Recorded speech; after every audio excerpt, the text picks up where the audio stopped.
Hello and welcome back to my channel. If you're new here, my name is Dr. Ekus. I am a mental health provider. I help high performers protect their mental health, build emotional resilience, and achieve success without sacrificing their peace. Here we have honest conversations, relatable conversations about mental health, workplace psychology, emotional intelligence, leadership, and personal growth. Because I honestly, truly believe success should never come at the cost of your peace. So, if this is something you're looking for, you are in the right place. I would love you to subscribe and become part of this community. Now, grab your drink, your favorite one. We're about to have an honest conversation. Get comfortable because there's a lot to learn here today. I think we all have had that one person who drains your energy before the conversation even begins. Maybe it's a coworker, a family member, a friend. Yes, a friend. Or maybe it's even your boss at work. No matter how kind you try to be, they always seem to criticize you. They always seem to complain. Somehow, they even try to manipulate you or create a conflict that makes you question yourself. The question isn't whether you will meet difficult people, because you will. The real question is, how do you deal with difficult people without becoming someone you yourself do not recognize? Because if you're not careful, you can spend so much energy managing someone else's behavior.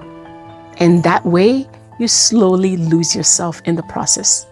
Let's talk about how you can protect your peace without losing your compassion.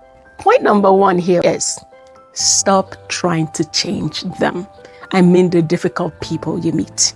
One of the biggest mistakes we make is believing and explaining to ourselves just one more time we can help them.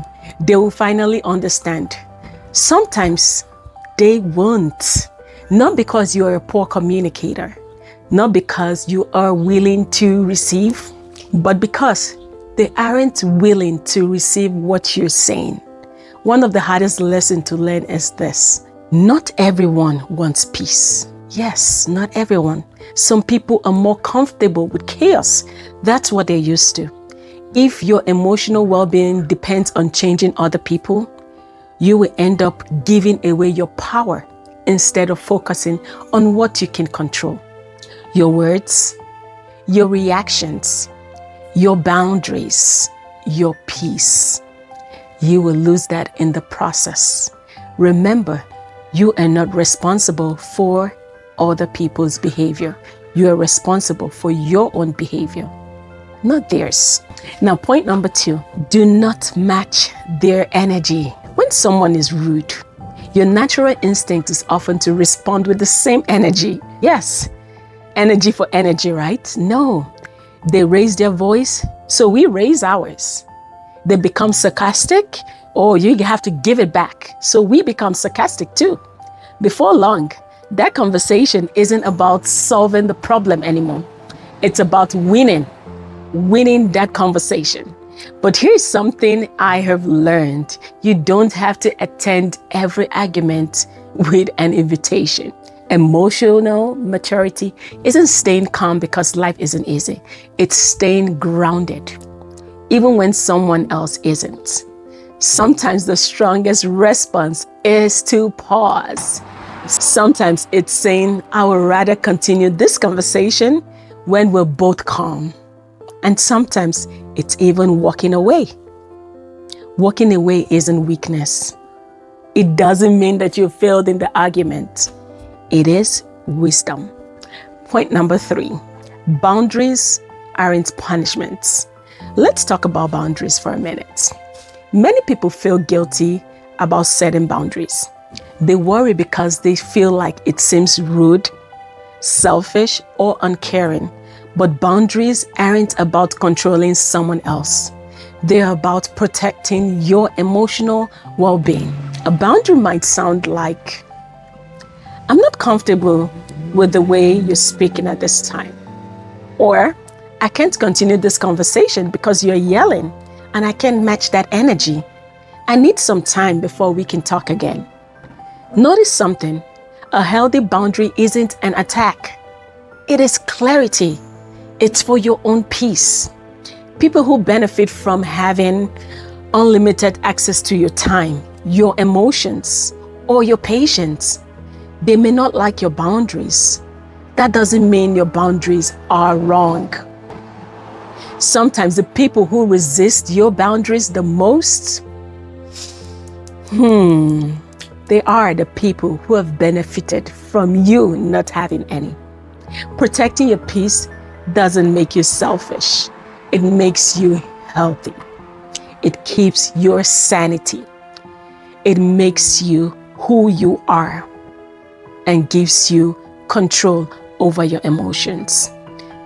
Don't let difficult people decide for you. Point number 4. Don't let difficult people define you. Here is something I hope you never ever forget. The way someone treats you often says more about them than it does about you. Not every criticism deserves your attention. Not every opinion deserves your energy. Not every misunderstanding needs your defense. One difficult person can make you question your confidence, your value, and even your identity. If you allow them to do that, you will regret it. So don't. Your worth isn't determined by someone else's inability to appreciate you. Continue being kind. Continue being respectful. But don't confuse kindness with abandoning yourself. You can have compassion and still protect your peace. Those are two things that can exist together. You just have to be able to show that balance between them for yourself. If there is one thing I hope you remember from today's conversation, it's this. You don't have to change who you are just because someone else refuses to change. You don't have to carry everyone's emotions. You have your own. You don't have to win every argument. It's not a battle. And you certainly don't have to sacrifice your mental health to keep someone else comfortable. Protect your peace. Set healthy boundaries. Respond instead of reacting. And remember, your greatest strength isn't about controlling difficult people.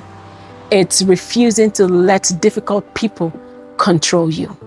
So, if today's conversation resonated with you, I would love for you to subscribe.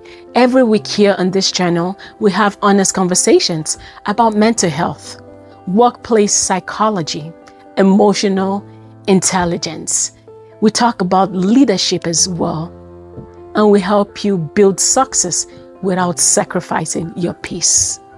Before you go, I would love to hear from you. What is that most valuable lesson you've learned today about dealing with difficult people? Share it in the comment section below. You never know. Someone might be just waiting to read that comment. Your experience might encourage someone else. Thank you so much for spending these few minutes with me. Until next time, please be kind to yourself. Protect your peace. And I'll see you in our next conversation. Have a wonderful day.